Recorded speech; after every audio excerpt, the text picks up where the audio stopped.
Hi, it's Isabel, A Curious Tale. Welcome back to my channel. Today we're going to be having a look at this recently published book by Llewellyn. It's Shadow Magick Spellbook by Raven Digitalis.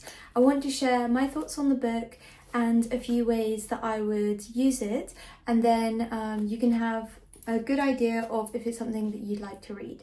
So I'm a fan of Raven Digitalis' book Gothcraft, which I read before, and I thought it was a really great way of taking magical practice and also parts of the Gothic subculture like music, aesthetics, style, and using the two to weave a very personal practice that can be very effective and very creative.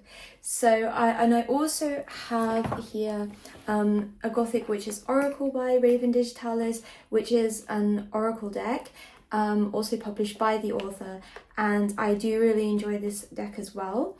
Llewellyn kindly sent me this book in case I wanted to have a read and share my thoughts, so that's what I'm going to do today.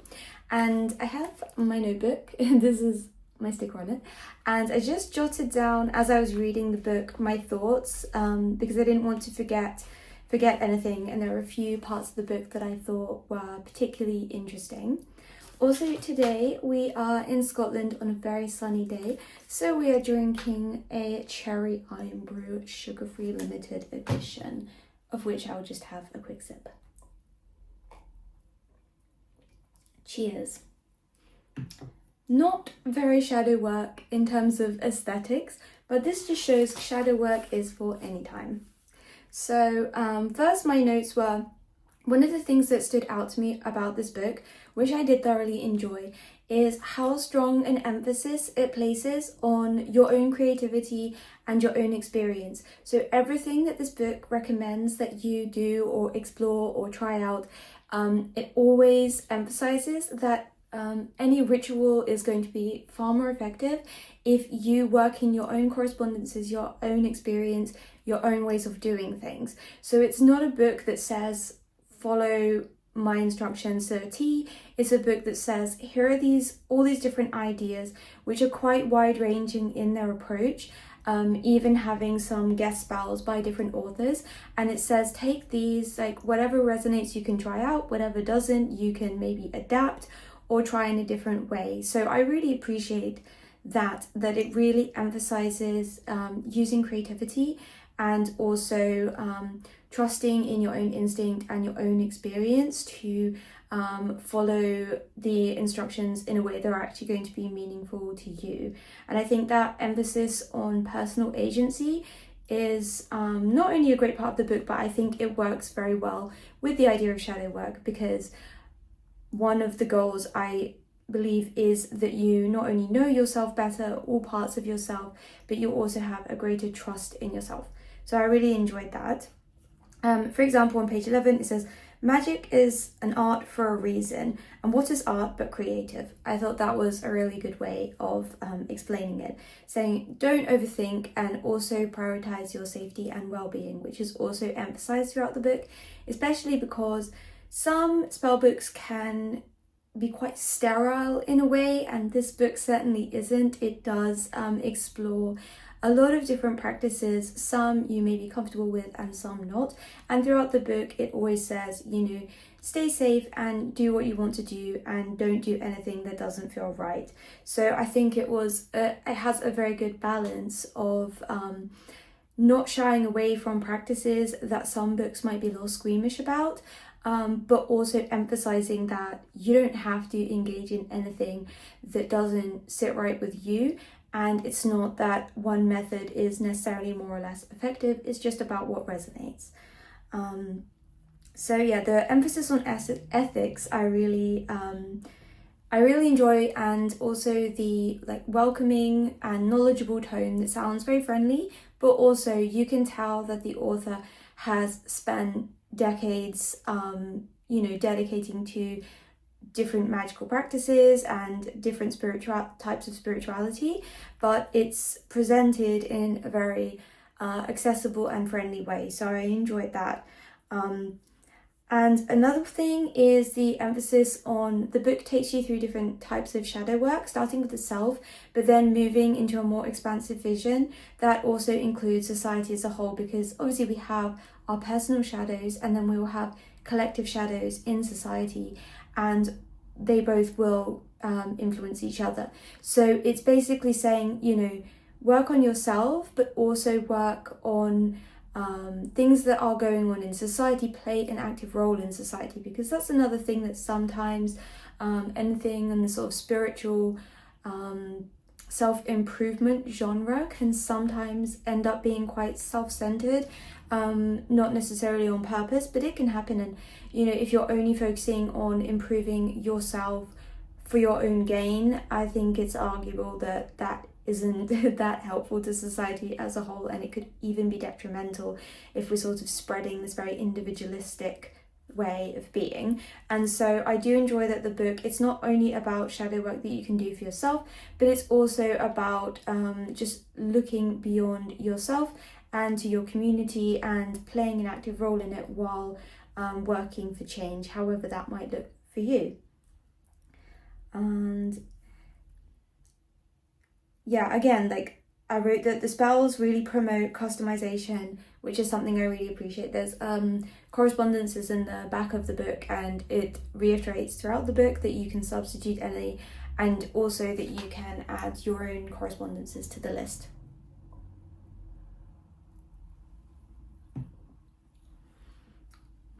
And yeah, it assumes that you have your own way to begin and end any of the rituals in this book, which I appreciate because there are so many different ways of doing that, and by using whatever way is most natural to you, although it does point you to different ideas of things you could do if you don't already have a practice. I think, again, that just makes it much more personal.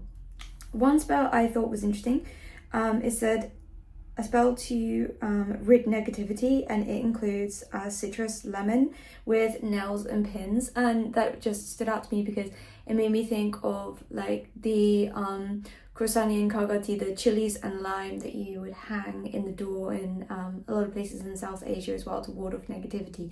So that's just an example of how when you get into correspondences and seeing what things are used across culture, you can often find threads that are similar. Again, not to say the same, but similar threads that are woven throughout different cultures, which I always find very interesting. And again, the book does draw in practices from different cultures, but it's very clear in that whenever you're approaching something from a culture that isn't yours or that you're not very well versed in, just do so with respect. So again, I think the subject matter is treated very sensitively, and I think that's great. I like the use of hagstones in the book. I thought there was quite an interesting spell on recovering from social exhaustion, and so it really shows how a lot of spells are quite based in everyday, very current issues a lot of people are dealing with. There's also more aesthetic kind of rituals, like there's a dark makeup glamour magic, which I thought was, yeah, that pairs very well with a deck in the a card in the Oracle deck.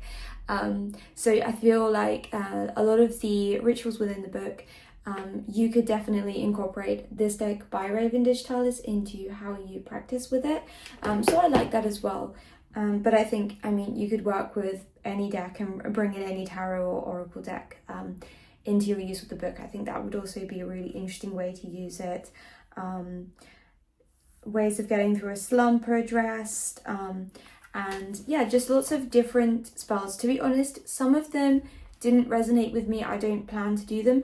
Others I feel like were a really interesting starting off point that inspired me to think like, this is definitely something I want to work on, and how would I take this as a jumping off point and create something in my own way, which is very much what the book recommends. As you can see, there'll be individual pages, and some are much longer, several pages, and some, like this one, is, you know, just a paragraph. So a lot of different differences in terms of how in-depth and intense these are as well. So I feel like it's a really good mix. I put, yeah, I really appreciate the idea of balancing the energetic work both for yourself and for others and for society. And then there's a great chapter on the magical ingredients. So I also noticed there were quite a few correspondences that were shown that were outside of what you see in everyday books, because sometimes, for example, I love amethyst, and of course amethyst features in the correspondences heavily because it's such an amazing crystal, but that's something you would expect to see. And then weaving in other things that you don't get in every single book, like coffee and just a lot of different a lot of different ingredients. This is how it's shown in a list, so very easy to work through. And it's also segmented by what you want from the ingredients or the goal, because sometimes it'll be listed by ingredient, but I do prefer that it's listed by the goal or what you want to achieve, and then you can look that up alphabetically and then you can find the ingredients. And because there are so many, there's probably going to be something that if you don't already have it, it should be accessible to you. So I think that's a good thing, because that's another real barrier when it's all these interesting ingredients but they're either very expensive or you've got to order them online, so that can be a barrier. And I think having a wide range of correspondences, it just really takes away that barrier to just trying something out. So I think that's really cool. I really enjoyed the spell for dedicating an occult library to bond with your book selection. I thought that was a really great idea. That's definitely something that I want to look into. And then different rituals for different holidays as well. So that's quite a common feature of any kind of spell book, but I did really appreciate that. I thought the ideas were very creative and interesting. And then there's another chapter 10 is interacting with the unseen. And again, I think deity work is something that's spoken about quite a lot online, but sometimes the practicalities of how you might approach that is left quite vague. And I think this chapter has some really practical ideas for how you could do that. So I appreciated that. And again, or deities, the Fae, and again, in a way that's customizable depending on which deity or entity you might want to be working with. So yeah, I appreciated the fact that examples were actually given, because although you can say practice connecting with your chosen deity, for some people, if they haven't started doing that or they're not really sure, they probably need a little more to go on just to start with, and then later as they gain confidence and knowledge, they can probably take more authority in terms of how they're doing it. There's a chapter on death energy as well, and I think that shows how the book doesn't really shy away from things that some books might kind of just leave because it's easier to, and I did really appreciate that. There is throughout the books just a few mentions of working with mind-altering substances, which is some things that some people would be interested in and other people wouldn't. But again, I think it's written in such a way that if it's something that you want to do or you feel comfortable with, then it invites you to do so in a safe way. And if it's something that you're not at all interested in, again, it in no way makes it sound like that's lesser, or it just presents it as one possibility, but in no way a superior method, because that's a pet peeve of mine when anyone who does choose to work with those kind of things acts like, they're just an expedited way of achieving higher consciousness, or they're somehow superior, because I think that's just a sort of immature that's, in my opinion, quite an immature approach. It's one method that either resonates or doesn't, and I think in no way is it necessary. And I think it's great that the book does touch upon this, because it is something that people are interested in, doesn't shy away from it, but it also doesn't present it as superior to any other method in the book. So I appreciate how these different methods are approached. So to conclude, I think the focus on personal power, the fact that there are so many different small rituals throughout the book, means, I don't know if you can hear the siren, but if you can, I apologize. again, I think hopefully it's gone. But yeah, I think that the focus on finding your own way to approach shadow work, the focus on personal power and integrity mixed with creativity, I think is really great. I think if you're someone who wants some accessible ideas, this is a great book to start with. Even if most of the spells, because there are just so many, I mean, you can't do them all. So even if you don't do most of them, there will easily be 10 or maybe 15 that you want to either try out or just use as a starting point to create something of your own. And yeah, I wrote down at the end just some of the correspondences that really stuck out to me, because I think it's always great to like update your own list of things and to explore different ways of working with different materials like crystals, herbs and everything. And I just wanted to show, apart from obviously we've got a Gothic Witch's Oracle by Raven Digitalis, in my previous videos I've kind of gone through decks that I'd worked with in perhaps more depth, but I think today I'm just going to quickly show them because I think that will just work better. But in terms of decks that I like to use to work with the book so far, I've really enjoyed Wisdom of the Crone Oracle.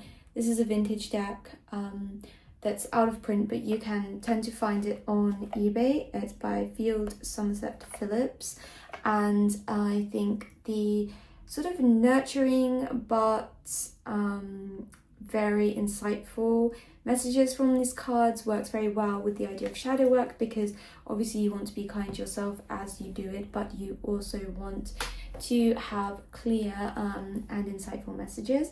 And then it's the Mysteries of the Black Madonna Tarot deck by Hettin Grobler, I think is how you say her surname, or she is based in South Africa and she's an amazing artist, and she independently produces these decks. And again, it's the not only features different incarnations of the Black Madonna, but also very tantric ideas and other forms of dark feminine energy. And I think again this deck explores themes that you could use to work with different shadow practices.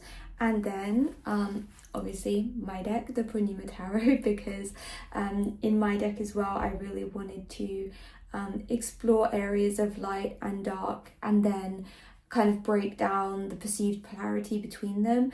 And so also just because it's the deck I created with photos I took all in the Kathmandu Valley, it's probably the deck that I have the most personal connection to, so I would use that. So the point of me saying that is basically whatever tarot deck or oracle deck you feel the most personally connected to would probably be the best to use for shadow work, because that will be the deck that you feel is speaking to you personally, that you feel like you understand exactly what it's saying.